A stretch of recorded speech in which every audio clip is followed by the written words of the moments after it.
Bonjour. Bientôt le réveillon et quand on pense que pour Darmanin, le repas de base au resto c'est 100 € sans le vin et que le prix d'une des assiettes de Brigitte Macron avoisine probablement le produit intérieur brut du Burkina Faso pendant une année faste, on n'ose même pas imaginer combien ces gens pour qui c'est déjà Noël à chaque repas vont claquer par tête de pipe avec notre pognon pour le dire réveillon. Généralement, ils se foutent que pendant ce temps, certains doivent se contenter d'étaler 3 œufs de lampe sur du pain de mie leader price, histoire d'accompagner leur plat de pâtes quotidien et de faire croire aux gosses qu'en dépit du fait qu'ils n'auront pas de cadeaux cette année, c'est quand même un peu Noël. Les gilets jaunes ne vont certes pas empêcher notre élite parasitaire de faire bombance, mais à partir du moment où la misère sociale qu'elle a créée s'affiche désormais bruyamment dans la rue aux yeux du monde entier, à l'image du président et de ses ministres qui ont prudemment refusé que leur salaire de fonctionnaire hors lettres soit revalorisé en janvier comme initialement prévu, la dite élite se voit contrainte de faire ça en douce et d'avoir la crise de foi honteuse, moins par des sens élémentaires que parce que désormais, chaque bouchée de caviar, chaque flûte de champagne, de même que chaque centime dilapidé par ce gouvernement, chaque cadeau qu'il fait aux plus riches ou les miettes qu'il distribue aux pauvres du monde entier en oubliant les siens, apparaîtra comme une trahison et une injustice pouvant susciter une émeute.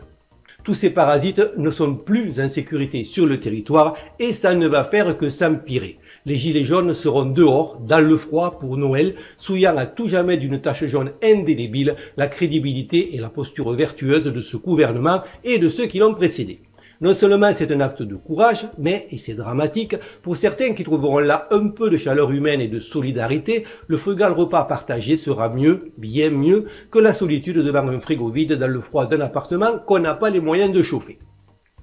Donc sur cet aspect-là, je ne vois pas, sauf à nier les sacrifices de ceux qui ont été blessés, estropiés ou ont payé de leur vie dans l'indifférence méprisante des médias un combat mené moins pour eux que dans l'intérêt général, je ne vois donc pas comment le mouvement pourrait s'arrêter tant que les frigos ne seront pas remplis pour tout le monde avec des choses plus concrètes que des promesses et des bonnes paroles dont la valeur calorique est pour le moins discutable.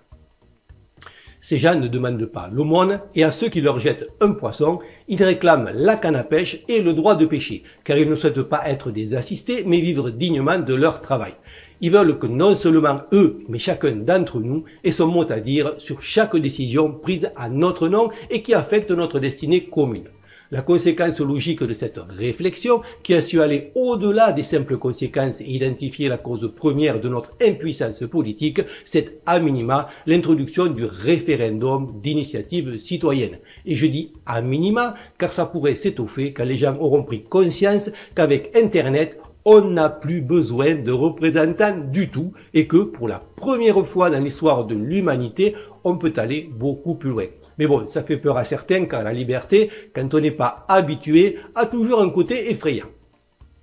Toujours est-il que le référendum d'initiative citoyenne, qui se dégage peu à peu comme la revendication principale du mouvement, est de nature à agréger bien au-delà de lui.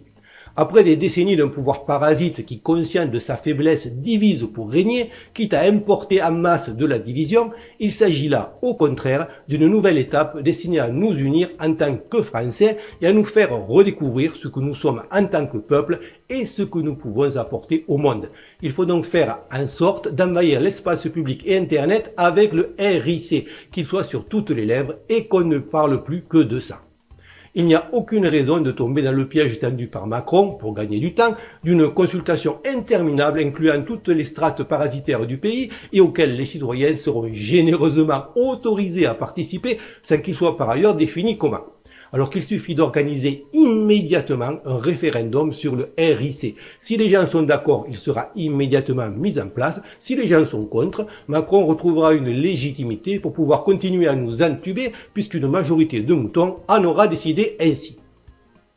Il est bien entendu que le dit RIC doit être clairement défini et qu'il doit être absolu, car de même que la démocratie, de par l'ajout du mot représentative qui en est la négation, cesse d'être une démocratie, si les sujets faisant l'objet d'un RIC sont soumis à une censure préalable, qu'elle soit parlementaire ou constitutionnelle, il sera vidé de son essence. Le seul critère de recevabilité doit être d'atteindre un certain nombre de pétitionnaires, point.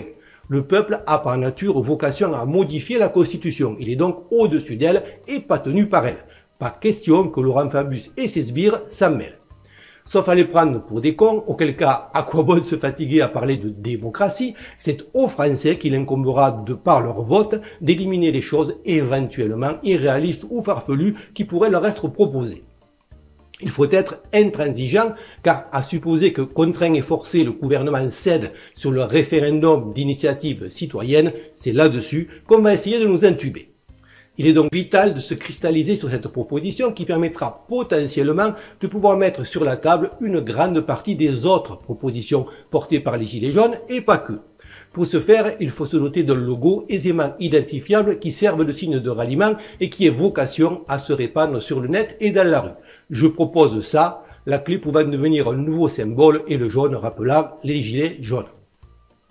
Vous trouverez dans la description, pour ceux qui le souhaitent, un lien pour le télécharger en format PNG avec transparence. J'ai bricolé ça en 2 minutes et ce n'est bien sûr qu'une suggestion, les gilets jaunes pouvant l'améliorer ou décider d'autre chose. Mais c'est à mon sens une étape indispensable pour maintenir la pression sur le gouvernement et ne pas le laisser souffler et se réorganiser. On peut même prévoir, tout en poursuivant les actions actuelles, lesquelles doivent continuer à affaiblir la bête et à user les CRS, d'organiser une fois par mois une manifestation légale et sécurisée, avec autorisation préfectorale, dans le but de faire une démonstration de force. Un parcours sécurisé donc, où pourront se rendre en masse des familles et des personnes âgées. Cette manifestation étant spécifiquement pour le RIC, elle ne saurait être limitée aux gilets jaunes, et si par exemple tous ces gens qui sont descendus pour rien dans la rue par millions pour une raison ou une autre au cours des dernières décennies, de nuit debout à la manif pour tous se joignent à la manifestation, Macron va commencer à avoir sacrément chaud aux fesses.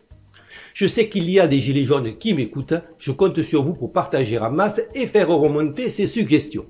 Pour ceux qui me suivent, bonne nouvelle, après 3 mois avec une épée de Damoclès au-dessus de la tête, je me suis refait une virginité youtubesque, mes avertissements ayant enfin expiré. Pas sûr que ça dure longtemps, mais je peux à nouveau prononcer sans trembler des mots comme migrants, LGBT, Israël, qui sont par ordre d'importance ce qui, en ce qui me concerne, a le plus heurté la sensibilité à fleur de peau de ces créatures fragiles dont je me garderai bien de présumer le genre ou même d'envisager qu'elles en aient un, qui officient sur la plateforme pour nous protéger de toute amorce de réflexion malsaine, ce qui dans leur esprit frôle le pléonasme. Si l'on considère que j'ai pu aborder sans souci et pas gentiment, entre beaucoup d'autres sujets qui fâchent, l'islam, le féminisme, le véganisme et même la pédophilie, ça donne une vague idée des priorités du système, sachant, comme vous l'avez certainement remarqué, que même si j'ai un côté taquin, mes vidéos sont toujours argumentées. C'est peut-être d'ailleurs cela qui gêne.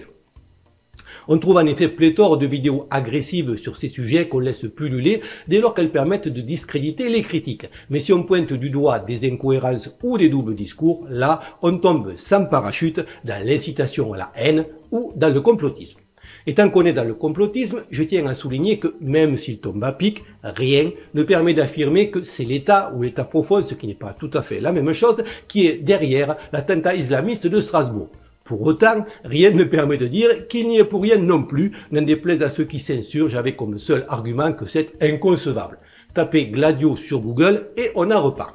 C'est vrai que les mêmes qui sont partie prenante d'un racket en bande organisée qui nous spolie annuellement de centaines de milliards d'euros, les mêmes qui donnent l'ordre d'effectuer des tirs tendus de flashballs, les mêmes qui font équiper leurs blindés de gaz capable de rendre inconscient l'équivalent de plusieurs terrains de football de manifestants équipés de masques, ce qui veut dire que ceux qui n'ont pas de masque risquent de crever, les mêmes qui utilisent des grenades de dispersion contenant suffisamment de TNT pour arracher les mains, les mêmes qui déclenchent des guerres qui tuent des millions de gens pour un peu de pétrole ou pour masquer une sombre histoire de valises de billets, ces gens-là auraient des scrupules à puiser dans leur catalogue de fichiers S multirécidivistes, allergiques à la mousse à raser, gardés incompréhensiblement à disposition sur le territoire pour manipuler un crétin à tuer dans des circonstances toujours plus ou moins bizarres quelques cendants innocents.